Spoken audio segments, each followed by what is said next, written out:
செய்தியை பார்த்து வருகிறோம்.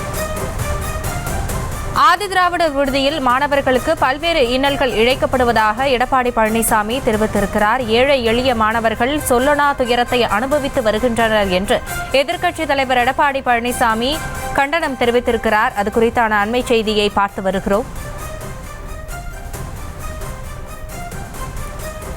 ஆதிதிராவிடர் விடுதியில் மாணவர்களுக்கு பல்வேறு இன்னல்கள் இழைக்கப்படுவதாக எடப்பாடி பழனிசாமி கண்டனம் தெரிவித்திருக்கிறார். விவரங்களோடு இணைகிறார் எமது செய்தியாளர் ராஜேஷ். எடப்பாடி பழனிசாமி தன்னுடைய கண்டன அறிக்கையில் தெரிவித்திருப்பது என்ன?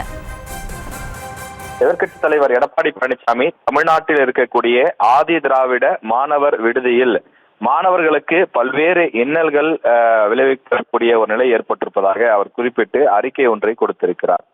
புதுக்கோட்டை மேல்நிலை நீர்த்தேக்க தொட்டியில் மனித கழிவுகள் கலந்த சம்பவம், தென்காசி மாவட்டத்தில் தாழ்த்தப்பட்ட மக்கள் வசிக்கக்கூடிய பகுதியில் குடிநீர் இணைப்பு வழங்க மறுத்த நிகழ்வு, கள்ளக்குறிச்சியிலே தாழ்த்தப்பட்டோர் தங்கியிருக்கக்கூடிய காலனியில் நிகழ்ந்த கள்ளச்சாராய மரணங்களுக்கு காரணமானவர்கள் மீது எடுக்கப்பட வேண்டிய நடவடிக்கை, இப்படி பல்வேறு விஷயங்கள் இருப்பதாக அவர் சுட்டிக்காட்டி இது தொடர்பாக தான் பல்வேறு அறிக்கைகள் கொடுத்திருப்பதாகவும் செய்தியாளர் சந்திப்பின் போது பேட்டிகள் கொடுத்திருப்பதாகவும், ஆனால் தமிழக அரசு இந்த விவகாரங்களில் போதுமான நடவடிக்கை எடுக்கவில்லை என்றும் அவர் குறிப்பிட்டிருக்கிறார்.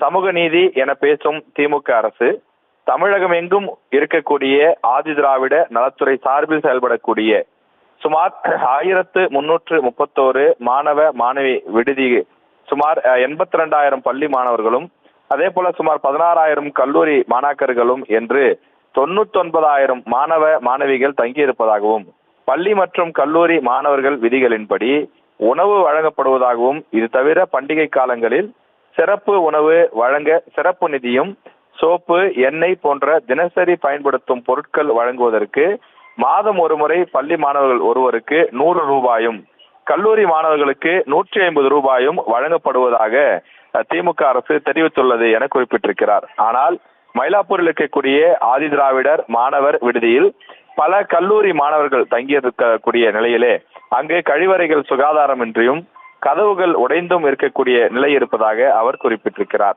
இரவு நேரங்களில் வெளியாட்கள் வளாகத்திற்கு வெளியிலே மதுபானங்கள் அருந்துவதாகவும், அசைவ உணவு வழங்கப்படும் போது 1/3 பங்கு மாணவர்கள் மட்டுமே சாப்பிடக்கூடிய அளவில்தான் உணவு வழங்கப்படுவதாகவும் தன்னுடைய அறிக்கையிலே அவர் சுட்டிக்காட்டியிருக்கின்றார்.